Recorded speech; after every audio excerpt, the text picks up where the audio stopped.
Bonjour et bienvenue dans cette formation C# 6.0 avancée dans le cadre de la plateforme Alform. Aujourd'hui, nous allons poursuivre la découverte des fonctionnalités introduites par C# 2.0. Dans cette troisième partie, nous allons découvrir les classes partielles ainsi que les classes statiques et enfin les méthodes anonymes. Passons à la définition des classes partielles. Les classes partielles sont des classes qui peuvent être fragmentées sur plusieurs fichiers .cs. Les classes partielles sont indispensables pour les projets collaboratifs de taille considérable. Le mot-clé partial doit précéder la classe pour la marquer comme classe partielle. Il est possible aussi de créer des structures et des interfaces partielles. Essayons de voir comment créer une classe partielle à travers Visual Studio, à travers un petit exemple, à travers un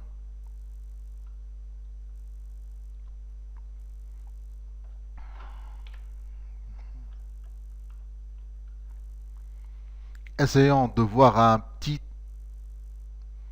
un tout petit exemple de création de classe partielle sous Visual Studio. Donc voilà, nous allons créer une nouvelle classe au niveau de notre projet Alform Console.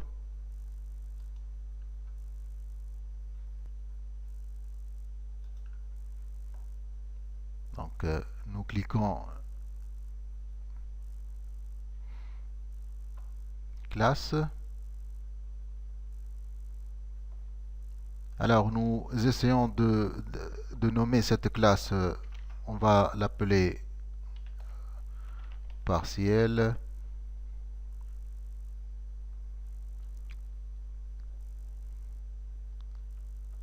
Alors pour rendre une classe partielle, elle doit être marquée par le mot-clé partial. Essayons de définir une première propriété à ce niveau-là.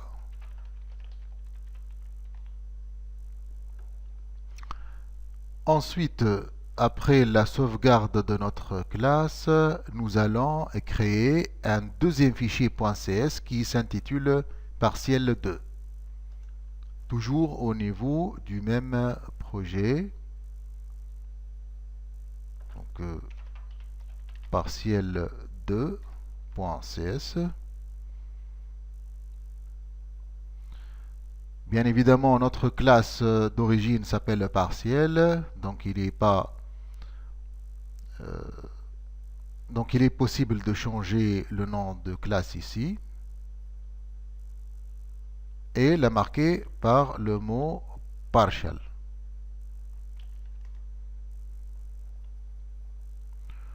Nous pouvons ajouter une nouvelle propriété.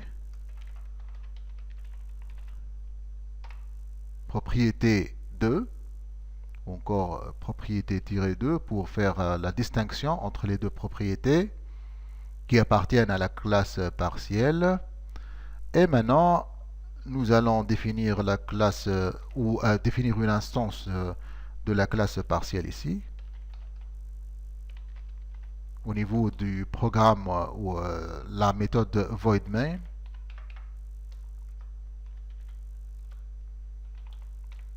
Et nous remarquons que les deux propriétés peuvent être atteintes au niveau de l'intelligence, c'est ici. Donc la classe se comporte comme si elle fait partie d'un seul fichier, alors qu'elle est déjà déchiquetée entre deux fichiers .cs.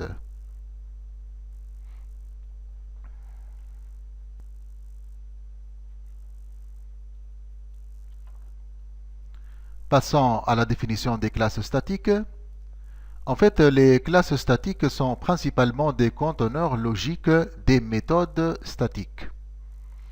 Les classes statiques ne sont pas instanciables comme les classes non statiques, telles que la classe console.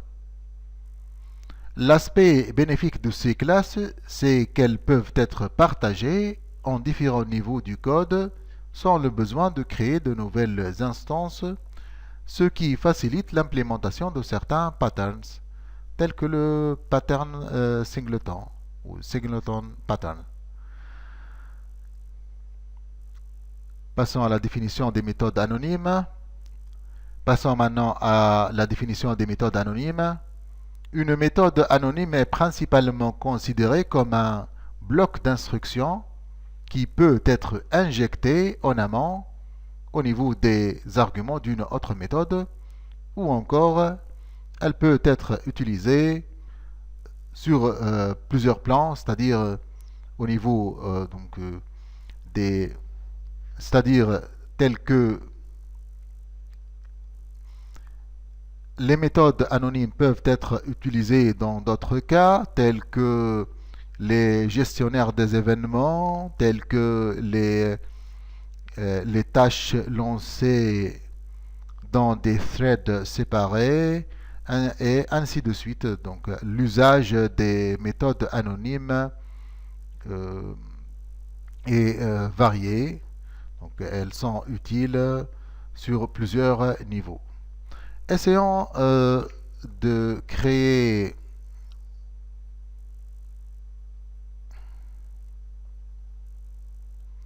essayons de découvrir l'utilité euh, des méthodes anonymes à travers ce petit exemple. Nous allons créer un événement au niveau de la classe programme et nous allons créer un gestionnaire d'événements en tant que méthode anonyme. Donc, essayons de faire le grand ménage ici. Et par la suite, nous allons créer un événement. Donc, donc tout d'abord, nous allons créer une delegate. Ça sera une delegate, delegate void. Ça sera console event handler. Elle n'admet pas de... Alors, tout d'abord, nous allons créer une delegate. Delegate void console event handler. Elle ne recevra pas d'arguments pour faciliter les choses. Par la suite, nous allons créer un événement privé. Ça sera static pour qu'il soit consommé au niveau de la méthode main. Donc ça sera static event du type console event handler. Voilà. Donc ça sera console event. Et par la suite, nous allons créer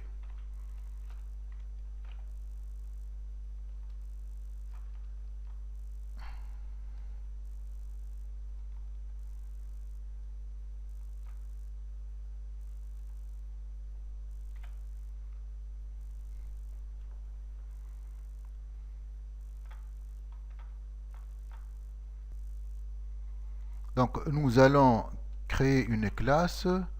Ça sera appelé exemple event. Cette classe va avoir une delegate void du type console event handler. ça sera un gestionnaire d'événements vide avec un event qui sera privé du type console event handler. Ça sera appelé console event. Et ensuite, nous allons créer un événement public. Ça sera public event, console event handler, console event. Il doit avoir les accesseurs, bien évidemment. Add console event plus égale value et remove console event moins égale value. Bien évidemment, ces accesseurs sont utilisés pour abonner et désabonner un event handler au niveau de cet événement. Ce qu'il paraît, il y a un souci ici, donc nous devons ajouter le mot-clé public ici pour que ça soit public.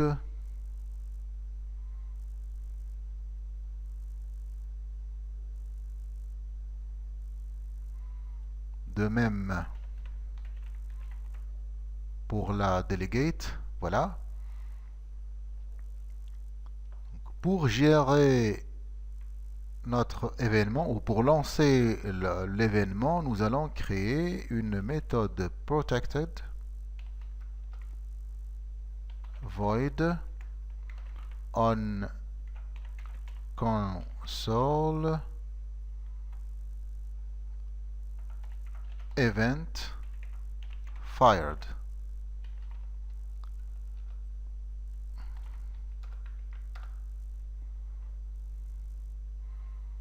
Donc, nous allons tester si l'événement n'est pas nul, bien évidemment.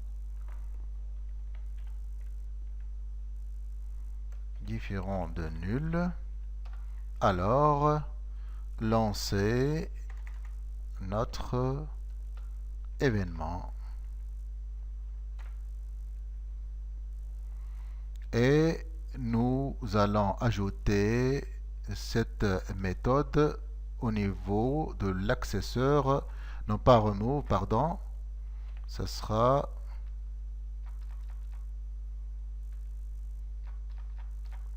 et finalement nous allons ajouter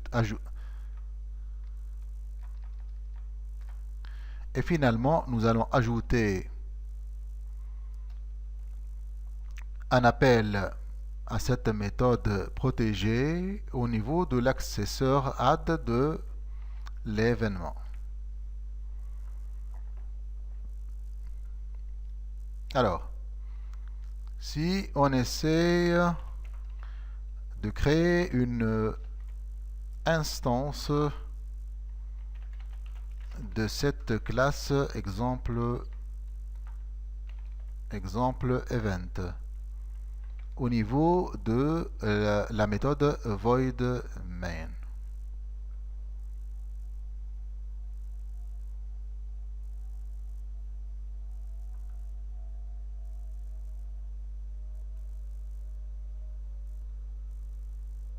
Alors, si nous essayons de créer une instance de cette classe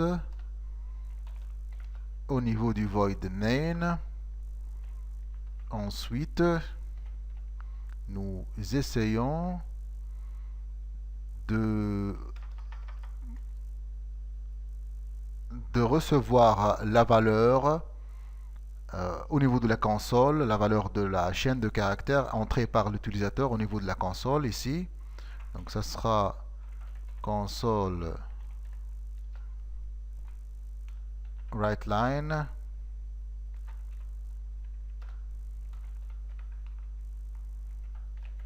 entrez votre non. Et par la suite, nous allons lire l'entrée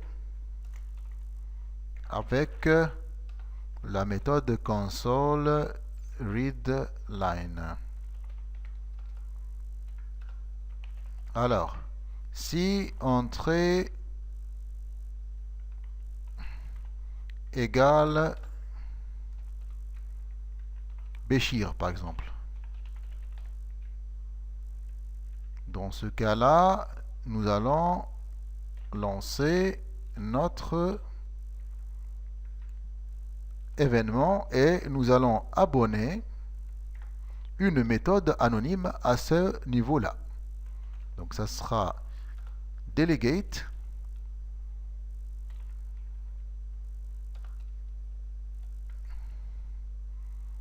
nous devons ajouter un point virgule ici et nous allons exécuter la logique qui sera déclenchée lorsque l'entrée reçoit le mot Béchir. Donc console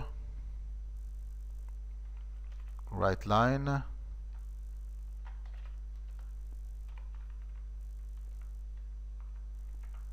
événement lancé par Béchir et nous allons changer le titre de la console pour être Béchir.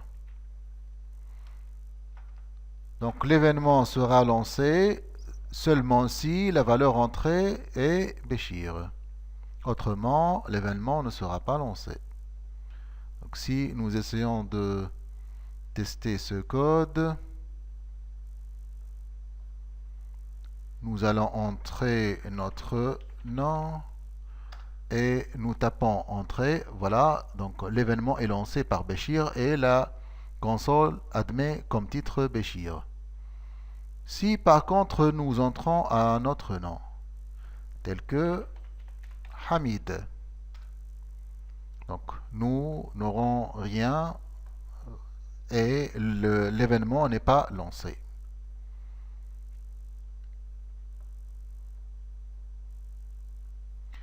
Alors, ce qu'on a couvert au niveau de cette vidéo, c'est tout d'abord les classes partielles. Par la suite, nous avons découvert les classes statiques.